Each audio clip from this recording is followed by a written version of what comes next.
আজকে আমি বানাবো মিষ্টি নুডলসের রামেন। কার্বোনারা ফ্লেভারেরটা আমি নিয়েছি, এটার 4টা ফ্লেভার হয়। আপনারা যার যেটা পছন্দ ওটা আপনারা কিনে ট্রাই করে দেখতে পারেন। আর আমি কয়েকটা ইনগ্রেডিয়েন্টস সাথে অ্যাড করব।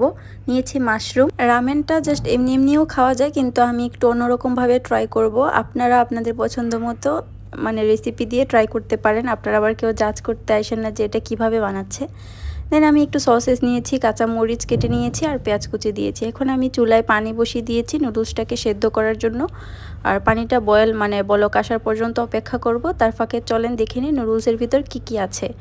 এই তো নুডলস ছিল, এটা বুলডাকের থেকে একটু চিকন ছিল। তারপর 2টা সস ছিল এই নুডলসের। আর এইটা ওই যে বোলডাকের মধ্যে লাল সসটা থাকে না, ওটার মতোই আর একটা মশলার প্যাকেট ছিল। এখন আমি মাশরুমটাকে কুচি কুচি করে কেটে নিব, সসেসটাকে। ওকে, আমার সব কিছু কাটা শেষ। এখন আমি কড়াইতে পেঁয়াজ দিয়েছি, পেঁয়াজটাকে একটু লাল লাল করে ভেজে তারপর মাশরুম আর সসেসগুলোকেও ভেজে নিচ্ছি। তার সাথে দিয়েছি কয়েকটা কাঁচামরিচের ফালি। এখন আমি মাশরুম আর সসেসগুলোকে তেলের মধ্যে কিছু টাইম ভেজে নিব।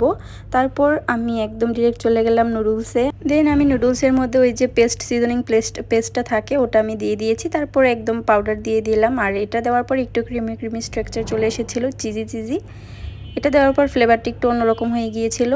আর আমার কাছে মোটামুটি ভালোই লেগেছে, দেখতে অনেক ফ্লেভারফুল লাগছে, অনেক বেশি টেস্টি মনে হচ্ছে, খেতে হবে। ভালোই ছিল, আপনারা ট্রাই করে দেখতে পারেন। আর আজকের ভিডিওটা ভালো লাগলে do like, comment and share. সবাই ভালো থাকবেন, সুস্থ থাকবেন, আমার জন্য অনেক অনেক বেশি দোয়া করবেন। আল্লাহ হাফেজ, টাটা, বাই বাই।